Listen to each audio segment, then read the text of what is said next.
Fala pessoal, como vocês estão? Eu sei que vocês não aguentam mais esse bordão, mas não tem vinheta. O que eu vou fazer? Paciência, né? Hoje vamos falar de mais dois discos clássicos, dois discos que marcaram a história do rock. Discos que entraram pro Hall da Fama do rock and roll. Vamos falar hoje do disco Highway to Hell do AC/DC.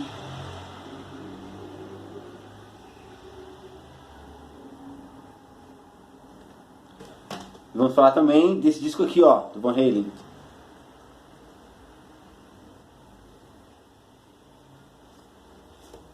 Primeiro, como de costume, vamos respeitar a ordem cronológica, tá? Então vamos começar pelo disco do AC/DC.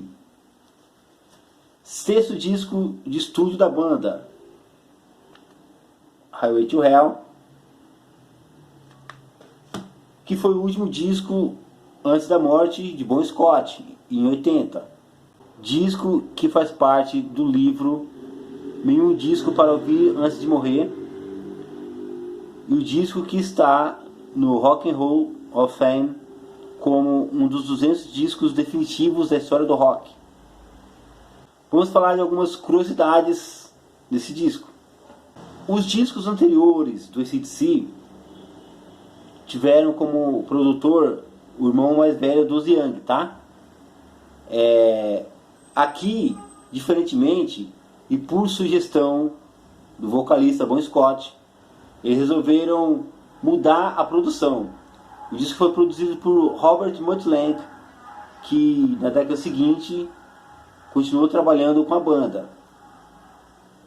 Apesar do Robert Mutt Lange assinar a maioria dos discos do AC/DC na década de 80, nem todos eles fizeram um sucesso como os dois mais conhecidos, tá? Que é o Highway to Hell e o Back in Black. Duas músicas desse disco, Highway to Hell e If You Want a Blood, You've Got It, estão inseridas na trilha sonora do filme Homem de Ferro 2.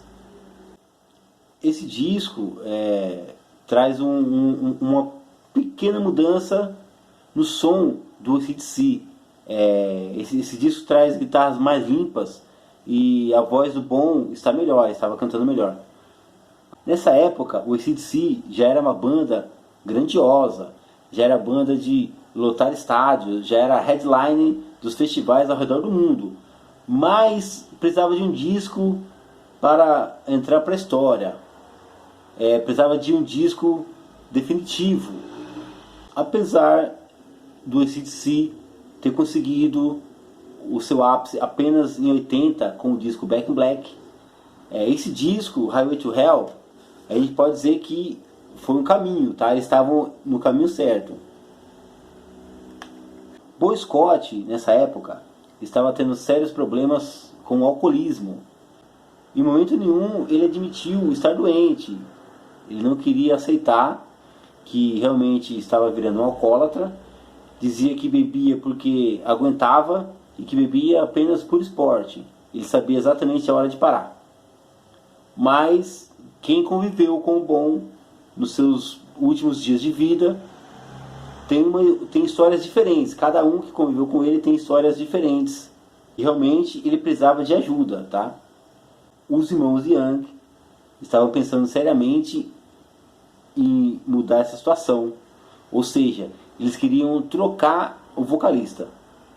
Como já tinham feito com Dave Evans, o primeiro vocalista, não haveria problema nenhum em trocar de novo.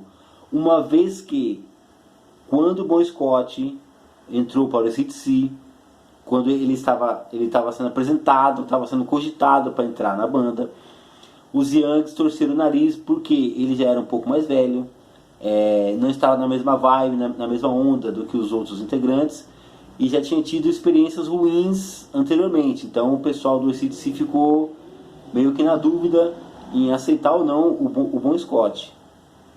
Apesar de Bon Scott ser um excelente frontman, letrista e um grande performer, os irmãos Young não estavam contentes com as coisas que vinham acontecendo nos bastidores, né? Fora dos palcos, o comportamento do Bon Scott não estava agradando a banda.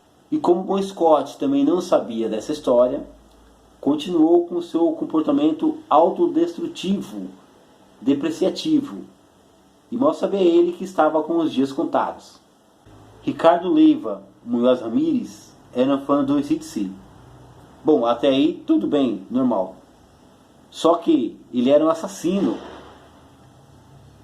E um dia ele foi pego usando uma camisa da banda. Segundo relatos policiais, em um dos seus crimes, ele deixou ou esqueceu um chapéu do AC/DC. Ramírez disse que Nightcrawler era a sua música favorita da banda, que na verdade contribuiu para a alcunha de Night Stalker. Então ele trocou a palavra Prowler para Stalker. Mas a letra da música não tem nada a ver com homicídio. Segundo a banda, a música fala de alguém que entra sorrateiramente no quarto de uma mulher. Mas alguém quem? Ricardo Ramírez alega que a sua música favorita era essa exatamente por isso. Agora vamos falar de algumas curiosidades desse disco aqui, ó, do Van Halen, que também é o 6º disco de estúdio da banda e também é o último com o vocalista, frontman, letrista e performer David Lee Roth, que depois seguiu carreira solo, tá? A exemplo do AC/DC, o Van Halen precisava também de um disco que os consagrasse, um disco grandioso, um disco que fosse ali o divisor de águas na história da banda. E aí, quando eles lançaram em 1984, em 84, o tão esperado sucesso apareceu. Ao contrário do AC/DC, a banda manteve o produtor, Ted Templeman. O Van Halen precisava de um disco que fosse o divisor de águas na carreira da banda, no estilo hard rock, na década, enfim, precisava de um disco que entrasse para a história, e conseguiu. Com esse disco aqui eles conseguiram. Disco inserido no livro 1001 Disco para Ouvir Antes de Morrer, e também faz parte dos 200 discos definitivos da história do rock. Entrou para o Rock and Roll Hall of Fame. Disco muito bem sucedido, disco que alcançou uma marca impressionante de 10 milhões de cópias só nos Estados Unidos, tá? Esse disco trouxe algumas mudanças na sonoridade da banda. O Ed usou o disco como uma oportunidade para fazer experiências, principalmente com sintetizadores. O disco ele já abre com uma introdução, uma instrumental, só com sintetizadores, tá? Que foi ideia do Ed Van Halen. Depois segue com Jump, a música mais conhecida da carreira do Van Halen, uma das músicas mais conhecidas da história do rock. Também tem muitos teclados sintetizadores. E a música I Wait também. Apesar de David Lee Roth contribuir com as letras, essa mudança drástica na sonoridade não agradou o vocalista. E por desavenças com Ed Van Halen em relação ao rumo que a banda tomaria a partir dali, ele decidiu abandonar o barco, tá? Ele foi embora. Não dava para entender na época como que o vocalista, né, deixa uma banda no auge, né? A banda tinha conseguido finalmente um grande sucesso e o vocalista decidiu sair. Vale lembrar que o disco foi gravado no estúdio caseiro do Ed, chamado 5150, que depois foi o nome de um disco já com o Sammy Hagar como vocalista. Então, apesar do sucesso do disco, David Lee Roth resolveu abandonar o barco por não concordar com as mudanças de estilo que a banda estava, que não a banda, mas o Ed estava tentando implementar na banda. Diz a lenda que houve uma forte discussão na época, porque Ed Van Halen tinha participado de um disco do Michael Jackson, aquele disco Thriller, o famoso disco, um dos melhores discos da história da música também. E Ed Van Halen foi responsável pelo solo da música Beat It.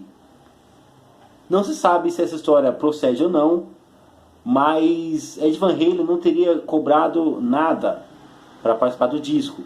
Antes do sucesso desse disco, o Ed também estava meio desanimado, não sabia se a banda atingiria o sucesso ou não.